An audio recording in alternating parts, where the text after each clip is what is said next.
Добрый день, меня зовут Юля Сайфан, я художник.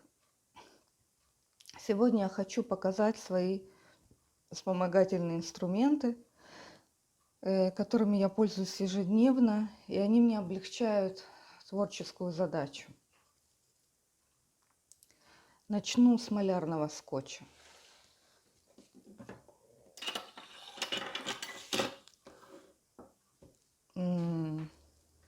Как вы видите, он бывает разных размеров.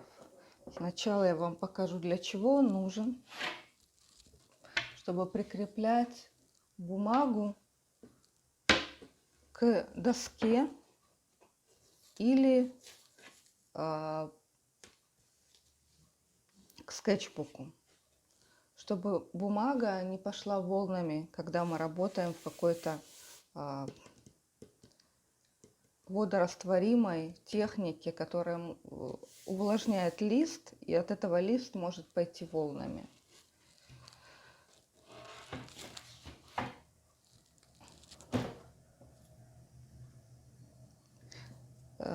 Большой размер я использую для формата А3 или больше. Средним я чаще всего пользуюсь, потому что у меня в основном идет А4 размер.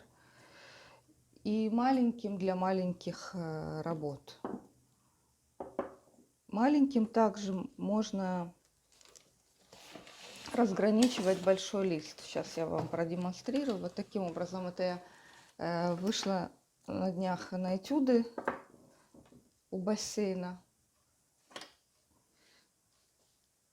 То есть, если вы берете с собой большой лист и на месте решаете, что вам нужен поменьше формат, для этого просто незаменим маленький узкий малярный скотч. Уточню, какой они ширины. Это 4,5 сантиметра, это 2,5, и это сантиметр шириной.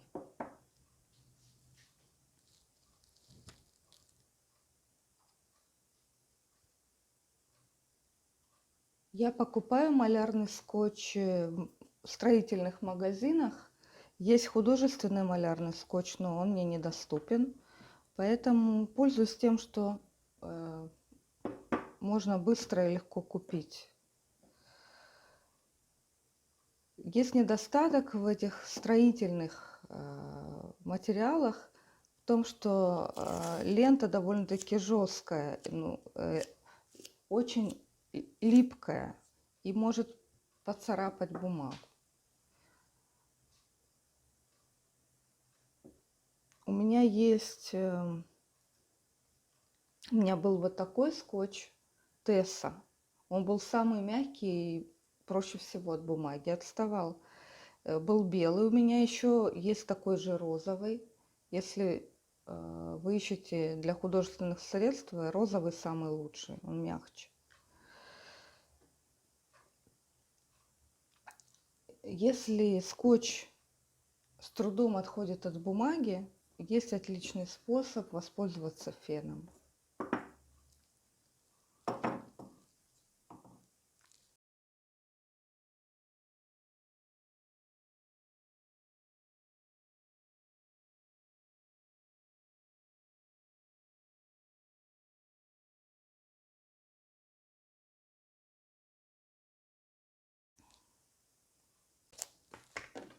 Клипсы. Клипсы нужны в таких скетчбуках, видите, которые недостаточно хорошо держат, открываются. Это у меня просто блокнот. Но я вышла из ситуации, я прикрепляю это таким образом при работе. Так. У меня большой. Видите, есть разные размеры. Если вы рисуете, и, допустим, у вас этот угол вам нужно проработать, вы просто передвигаете вниз таким образом. Это скетчбук, который изначально не был не продавался в художественном магазине. Это просто тетрадка, блокнот. Я накрыла его найлоном, обернула полиэтиленом обложкой от старого учебника и добавила закладку. Видите, здесь тоже малярный скотч.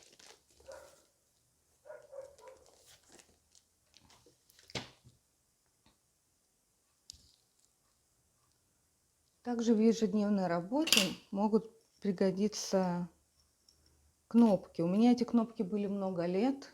К сожалению, они растерялись и испортились. И замену им я не могу найти. Это кнопки для батика. Нужны они, чтобы на деревянную раму при работе с шелком натягивать, с помощью них натягивать шелк. Здесь я покажу вам ближе.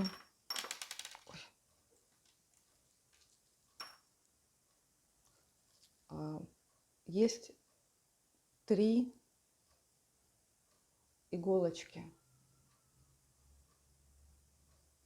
Он хорошо фиксирует бумагу на планшете или на доске. Насчет клипс, вот еще есть вариант, я забыла сказать. Это просто белевая прищепка. Но посмотрите по удобству. Это гораздо шире и удобнее, чем вот это.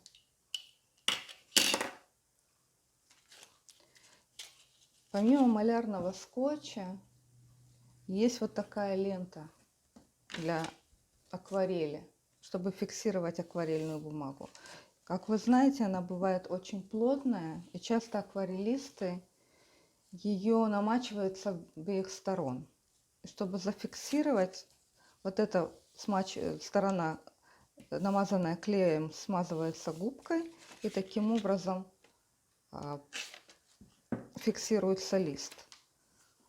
Но в этом способе недостаток, что нужно ждать до полного высыхания бумаги и высыхания этого скотча. Он размокает и такой получается полностью мокрый.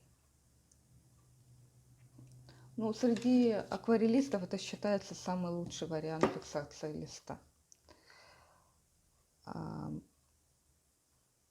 Последняя вещь, которую я хотела сегодня вам показать, это моя гуашь. Я хотела показать не саму гуашь, одну вещь. Когда я была ребенком, училась в художественной школе, нам говорили перед началом работы смачивать кюветы водой, чтобы они уже были мокрые и проще было ими работать. Продается вот такой пульверизатор,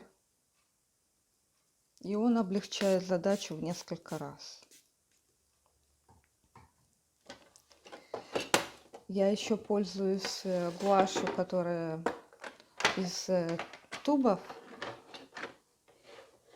Люблю живую такую, чтобы она была мокрая совсем. Вот перед началом работы я непременно смачиваю.